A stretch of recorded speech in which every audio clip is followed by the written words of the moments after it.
All right, that's enough of the giant man pants. They don't work if they look like they're eating your feet alive. And if it's not humongous trousers, then it's ginormous shirts. What has the Meg been wearing? Hi everybody, I'm Beebs Kelley. Welcome back to another video. Thank you so much for joining me. Meghan made, I guess, a logical move. She went to a women's business summit called the G9 Venture Summit or something or other, which, let's be honest, she needs all the help she can get. Because the initial execution of her ideas for American Riviera Orchard Montecito have been absolutely tragic so far. She's been failing before she's even begun, so it's a really good place for her to go to try to get a grip on this whole entrepreneurship concept that is clearly not coming naturally to her. This is a yearly summit that lots of successful entrepreneurs attend, especially women entrepreneurs or women-focused businesses, meaning ones that are catered towards women specifically. Most of these people who I saw coming up in the articles on the lists of the people who attend were already famous before launching their successful businesses. Like, for example, Reese Witherspoon, who springboarded her successful acting career into a book and film production powerhouse, which has made her billions. So it's a very exclusive group, to put it one way. But regardless, along with this picture landing in People magazine, predictably, a source close to the Sussexes now says that Meg's brand will reflect everything she loves: family, cooking, entertaining, and home decor. Weird, because before it was cooking, gardening, entertaining, and friendship. So it would seem that while she kept cooking and entertaining as part of her concept, I guess you could call it, she has swapped gardening out. That's canceled. She doesn't feel like doing that. It takes a lot of work to garden successfully. Like a lot of work and knowledge. Tons of knowledge to be able to successfully garden. So, big surprise, it was probably too challenging. So she swapped that for home decor. We'll get to that in a second. And instead of it focusing on friendship, now it's going to focus on family. That's funny. Wonder what happened. Previously, as we discussed, I'll try to link the video up here or in the description box. I will try to be better about linking those things for you guys. But previously we discussed the rule of 3 being really important to brands, especially new brands, because you really want it to stick in your audience's mind. When you get past 3, it becomes too cluttered, it's clunky, it's forgettable, because it's just too much for a potential consumer or an audience to really soak that all in and remember it and feel like that makes sense. Like, for example, the live, laugh, love signs. There's a reason why those types of signs are always in 3s, because we just remember sets of 3 so much better. It feels nice. It works really well for branding and whatnot. So her having 4 things was already a bit problematic. Perhaps she should have dropped one so that she just had 3 things to focus on, but of course she's just swapped them. So she still has 4 things that she expects people to remember and she expects to focus on in this TV show / brand that she's going to be doing. It's a lot. When you're trying to squeeze 4 main topics into something, it's just too much. You can't do 4 things really, really well in a TV show like this or a brand. And, you know, eventually you can expand eventually and do more eventually. But initially, shows, influencers, cooking hosts, all of these types of people, when they focus on just 1, 2, or 3 things, they come across like more knowledgeable about that thing, because we all know you can't be an expert in everything. You can be good at lots of things. You can be okay at even more things, but the fewer things you're trying to do, the better it is. Like, restaurants that are really, really, really good usually have a lot smaller menus than restaurants that have huge menus. They can't do all those cuisines well. But anyway, I wonder if she just couldn't get enough of her friends at a distance to show up on her show, so they've quietly swapped it for family. But her including family in it is kind of weird, because there's been a lot of rumors in the press that Harry really doesn't want their children, Archie and Lily, to be in this show or be in the media at all. Like, he just really wants to keep them out of the spotlight altogether, but Meghan wanted to include them in the show. And so there were rumors that they were having arguments about this. They didn't see eye to eye about it. They couldn't agree on whether or not Archie and Lily should be able to be involved or whatever. And as we all know, she has completely alienated them from all the other family. They don't have cousins to hang out with. They don't have siblings to bring and talk about or talk with or have join them on the show. You know what I mean? Like, they don't have family connections. They hardly speak to the royal family members, and apparently they don't speak to Meghan's family either, except for Doria. So I'm not sure where this whole family thing is going to fit in, but whatever.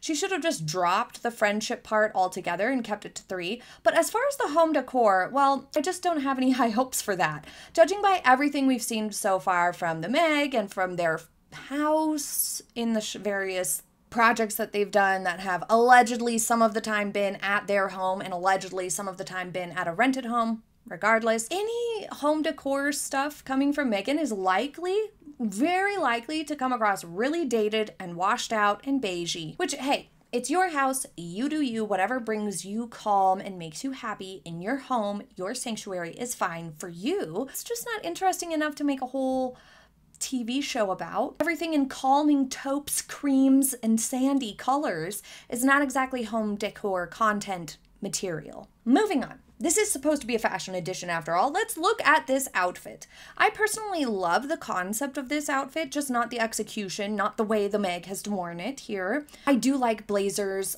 I like blazer dresses. I like vests. I like these types of things, but they do need to be well fitted to you. And part of what I like about them is they usually give a more tailored finish, so long as you get it to fit right, or just go ahead and have it tailored, and then it just looks instantly polished, and I just think that those things are pretty easy to wear and nice. But here on the Meg, we can see there is a lot of slack throughout the bust area here, like tons. She did not have this tailored. She did not have this fitted to her at all. There is so much room where the boobs are supposed to be and under the boobs and across here. There's just so much more room in the bust of this vest that it looks really empty. And there's nothing wrong with her body the way it is, her chest size or whatever. I'm not saying that. I'm just saying when you don't tailor it, it draws attention to the ill-fittingness of it.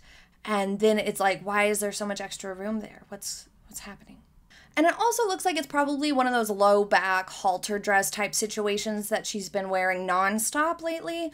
So that just looks a bit clunky here. The thick collar here looks too chunky and ungraceful, especially because the rest of it doesn't fit well. If it fit her really, really nicely throughout here, I feel like the collar wouldn't be as big of a deal. But because the collar is thick and kind of heavy, on top of being loose and roomy right around here and clearly not fitting well, it's giving a clunky, sloppy sort of a vibe when it's not designed to be that way at all. I'm not personally loving the low back element of it anyway. It really kind of takes away from the vibe of the look. I think I would have liked it much more if it were just a normal sleeveless style vest on the top section here. I also wonder about the degree that this looks maybe a little bit more casual. It definitely looks a little bit less professional. Now, the other women, a lot of them are wearing like dresses, or some of them have on shorter skirts, or some of them look a little bit more casual. But I didn't see anybody else wearing something that was very like halter-esque, where it's got, you know, a lot of the side, the rib cage, the back exposed, and lots of shoulder exposed. I didn't see any other women dressed that way here. But figures, these are professional business women who are very successful, coming to speak at a summit about business. So they're dressing professionally, and the Meg doesn't do that. So anyway, the top definitely needed to be tailored to her. But the big positive here, huge positive, is that the vest has a lower hemline. And that is exactly what she needs. It's perfect for her. It balances out her shorter torso, because you can't really see where the torso ends. You can't really see the waistband of the pant, so you can't see the rise of it. It's hiding or sort of just grazing over her lack of a well-defined waist, and in general just extends her torso by having that longer hemline, almost like tunic length, to that vest top. So that is wonderful. That's perfect. As you can see, looking at her picture from a distance, it's clear that she has a much better torso to leg proportion and balance in this outfit than she does, say, in this outfit, or many of the other outfits that she has worn. So that was really, really good. That is a great trick if you're short torso, to just find longer shirts and don't highlight your waistband or the rise of your trousers, because that draws attention to the waist proportions, less balanced look. So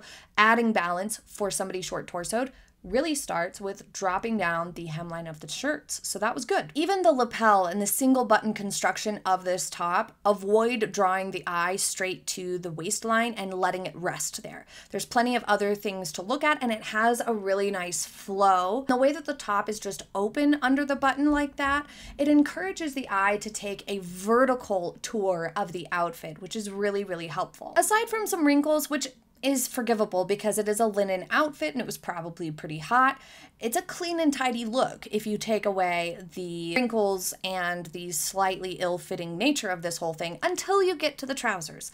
Once again, she did not hem her GMPs, and they are folding and puddling up on the ground around her shoes, eating her shoes. This looks sloppy. It's only acceptable to have your trousers this long in photo shoots, and occasionally you can get away with it at a red carpet event. But even that, it just adds visual noise. It adds clutter to the eye. It looks messy. It looks amateur. It looks like you didn't know what you were doing. They also look to be maybe a little bit too big, but if they were hemmed and the top tailored, it would have looked a lot better. It would have been nice. So while the top does help elongate her torso and adds balance to her overall look, I'd say if it were tailored to not look empty in the bust and the trousers were hemmed, it would be a solid win. But the way she did it here, 'tis not a win at all. Anywho, maybe she'll be getting some real business advice, and perhaps she'll take it this time. You know what none of these women do who attended this conference that we can see on these lists?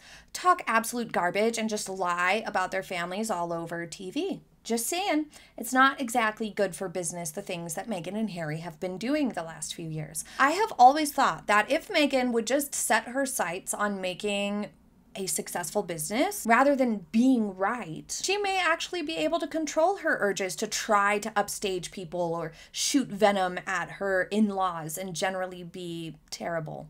Money and success can be a great motivator, and now she's positioned to want, or according to some people, need American Riviera Orchard Montecito to be a success. So there's a chance that she'll stop the shenanigans that are undermining her entrepreneurial aspirations, however small that chance may be. That said, she is a little out of her league here amongst these women. You have really serious powerhouses when it comes to founders of brands. There's like the founder of Spanx was there, Bobbi Brown Cosmetics, Gwyneth Paltrow, Laura Dern, Reese Witherspoon. And then there's the Meg, who's not the same. Not in the same league here, quite frankly. Meghan is just not the same caliber in terms of success as any of these ladies. She didn't attain great success in acting, and then since she stopped acting and then quit the royal family, she's quit everything she's tried. Being an author, podcasts, making content for Netflix. And so far, the start of American Riviera Orchard Montecito has not been going well either. Everything has been a one-off because it ended up sucking and nobody wanted to see any more. She even tried doing voiceover work for Disney, which we discussed recently, and that even didn't go well. She was not bringing in viewers. She was not interesting or entertaining to listen to. It sucked.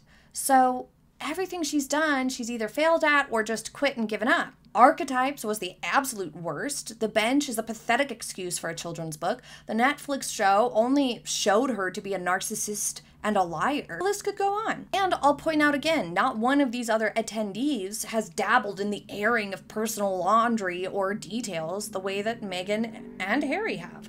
It would seem that Meghan can't really decide if she wants to be like these ladies at this summit, or if she wants to be more like an Instagram influencer, the Kim K route, shallow route.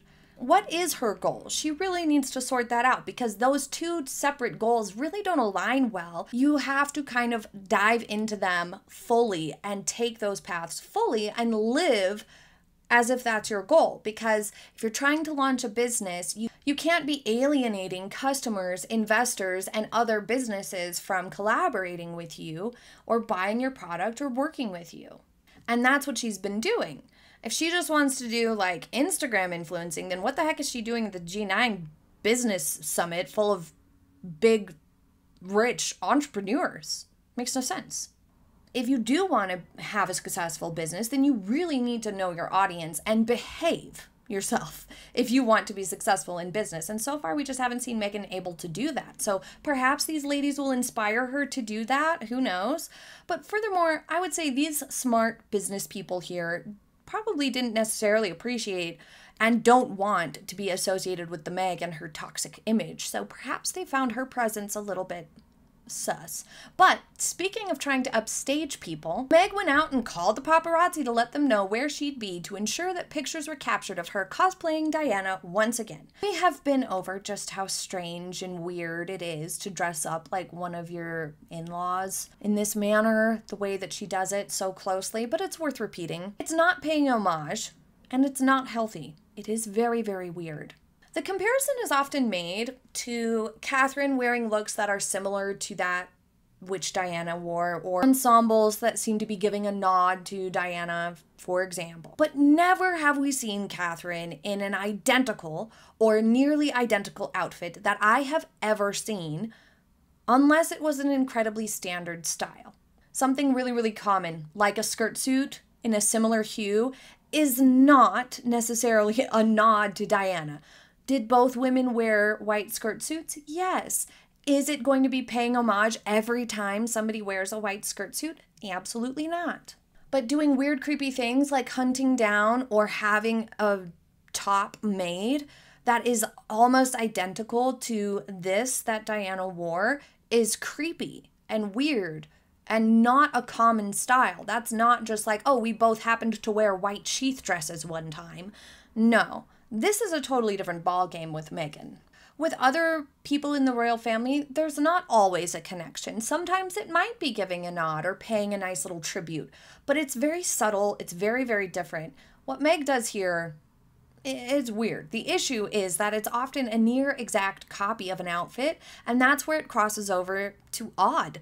Now, jeans and flats on their own would not be copying because they are common items. Everybody has jeans, and most people have flats, and a white button-up is a common item on its own, but not necessarily paired up with jeans and huge and oversized like this. It's much more common in today's fashion to do like a crisp white heavyweight t-shirt, like just a cotton nice t-shirt, even with like longer sleeves or something like that, it doesn't matter, but just like more of like a t-shirt, something nice and fresh and crisp with your jeans is much more common in today in terms of fashion and what we all tend to wear and have in our closets. Not so much the button-ups. Button-ups with jeans is a little bit 80s, 90s. It's not as common today, I feel like, with jeans. You don't see it as often. Furthermore, when you think about the difference between Catherine and Meghan when it comes to fashions that might resemble Diana's, Catherine, or even other royal ladies, when their outfit could have parallels drawn to Diana, at least they are still royals. For example, Catherine is the Princess of Wales today, just as Diana was back then. So it makes more sense that she would be paying homage or occasionally give a nod via color choice or jewelry. It's not out of place. But for the Meg, she has zero connection. She isn't the Princess of Wales. She's also not a working royal. She does not do the same work as Diana did, or the royals do. So the only thing linking Meghan to Diana, to where it might make sense to dress similarly, would be Harry, in which case it's like, ew, why are you dressing similarly if it's just Harry's your only connection to Diana at this point? I don't know. But that's another reason why it comes off so weird, because it's not like she's in the same role that Diana was in where you could be like, oh, that kind of makes sense, you know, a tribute to a previous Princess of Wales or something. It's not the same thing with Meghan at all. When or if a parallel can be drawn between Catherine and an outfit of Diana's, it's a nod to the previous Princess of Wales. Just as sometimes there's a nod to the late Queen Elizabeth, or even Prince Philip in this forest green Sandringham outfit, to name just a few. As you can see, it's never identical, with perhaps the exception of jewelry items, obviously. But for the Meg, she's just wearing her husband's late mother's outfits. Rando cringe here. It's just weird. Also, this sort of bulky, oversized 90s prep style of a white button-down, adding in styling details replicated like it being tucked in and the sleeves rolled up. There you have that step too far into creepy territories. Anywho, as for the outfit itself, these jeans are a much better option for her than skinny jeans like we've seen her in previously. Like, way, way better. This with a more relaxed fit are allowing her to add balance to her figure by not accentuating her thinner limbs. Immediately you can see the difference between these. One of them, it really accentuates and makes a focal point out of these skinny, lanky limbs. Now, I'm not saying that there's anything wrong with that. I'm just saying it throws the balance off of the outfit. It makes it look like your legs are a little too twiggy or something. When you wear a little bit relaxed fit here, you're camouflaging or just blending. You're blending those lanky limbs. It's much more balanced to the eye. It's much more flattering. While the rise isn't to high heavens, they could stand to be just a tad lower for her. These are probably mid-rise that sit higher rise on her short torso, or maybe they're a lower rise and they just look more mid-rise. If you're short torsoed like Meghan, you can get away with mid-rise jeans. They will look more like high-rise on you. But where you might get into real trouble, the way Meghan does, is when you wear actual high-rise jeans or high-rise trousers, or super high-rise trousers, which were popular there for a while. Then the torso gets completely eaten up and vanishes, and you have boobs meet pants. It's never a good look. So, although the rise could have been a little bit lower, it's definitely not the worst. These jeans suit her well, and they are much more flattering to her figure. The flats and sunnies, I guess, are fine. The bag is cringe. As we all know and covered during our Dior series, I will try to link that for you in the description or up here. The Lady Dior bag was made for, named after Diana, and it has been more popular recently, with Queen Camilla seen carrying one not too long ago. But the Meg is carrying her Lady Dior bag while dressing up like Diana. So, again, a little bit cringe. Apparently it's engraved with Duchess of Sussex or DS or something like that, which the internet really, really hates. But you can leave your thoughts on that in the comments section. Thank you. The shirt is decidedly the worst part of this ensemble. And the necklace. The nail necklace doesn't really go with this look overall. I don't like it with this shirt at all. But the shirt, my goodness, is terrible. It is so wrinkly. It is so oversized. It dominates the look overall. Had she gone with a normal crisp t-shirt, it would have been much more flattering. She would have looked normal. And she would have created a lot more balance for her silhouette. Instead, she does this terrible rolling up of the sleeves. This shirt is clearly 5 sizes too big. I recall as a child reading in a magazine about this technique where if you have a shirt whose sleeves are loose and you want to roll them up, if you just roll them up normal, then you have this like loose pocket of sleeve, like it's just loose and hanging there. But if you do this sort of like sleeve origami technique, it tightens where the cuff and the roll are, so that even if the sleeve has a lot of room in it, the part where you roll it up can be tighter. And it does work in terms of keeping your sleeves rolled to where you want and not having them super loose. You can make them tight through this way, but it's gonna look a little bit messy no matter what. But the way that Meghan does it ends up looking even more messy because she bunches it and does it just in a really sloppy, messy way. It just ends up looking bad. And when you pair this oversized of a shirt, like trendy oversized is not this oversized when it comes to actual real world wear. But when you pair that with the messy roll and the messy tuck and the wrinkles, it looks sloppy, it looks unkempt, it's not stylish, it looks amateur. Oh well, no surprise there. The saddest part of this particular sad display, and make no mistake, randomly dressing up like your late mother-in-law, whom you have no connection to, is sad and strange and off-putting. But the saddest part of this is that the Meg did this on Prince George's birthday. These pictures came out on Prince George's birthday. And what's hilariously on brand about this is that Meghan has proven once again that she cannot learn, that she's learned nothing from the Trooping the Color fiasco that she caused and all the backlash that she got, from which she was apparently confused and shocked by. She is shamelessly still trying to garner attention on a day that is important to the royal family, and worse, it's a child's birthday.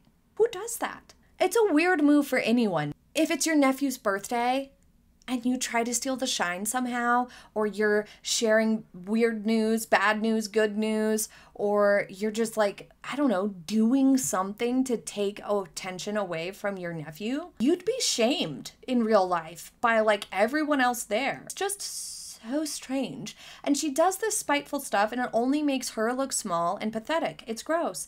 It doesn't help her. It doesn't actually get her any degree of good attention. It just shows people how weird she is. It's such a weird choice. Who does that? Anyway, recently you guys said that you definitely do want me to do a review of the Oprah interview, so I am working on getting that organized. I have to make sure that I can include clips. In the meantime, I have a different interview of Meghan's that I will be able to feature and review for you guys while I get to work on the Oprah interview. So that will be coming, both of those interview reviews, as well as Prince Harry's ITV shenanigans recently. I'm not sure if that or this will be up first, but subscribe either way so you do not miss whichever one is coming out next. You stayed to the end. Thank you for staying to the end. Today's question of the day, feedback rather, says, why are you always covering old news? You're always covering stuff that's already happened. I already know about this. Why aren't you covering something new? I understand, but I'm just slow at getting videos out. I go at a slower pace. I'm not able to film every single day, and I'm not able to drop everything and film something right away when something comes up in the news and happens. And so I just go at a slower pace. And so when something new happens, it's usually going to be at least a week before I get to it. If I get to it faster than that, it's just a lucky situation, a coincidence or something that I was able to get to it in time. But it doesn't usually happen that way. Usually it's at least a week behind. But I also like to look back on things sometimes. I have a lot of stuff that I haven't covered that has happened. Interesting to discuss and interesting to look at sometimes in like retrospective sort of a way. Anyway, thank you for joining. If you would like to be featured for the question of the day or feedback of the day, then be sure to leave it in the comments. Thank you so much for joining me for today's video. I hope you have a happy day ahead, and I will see you next time. Bye!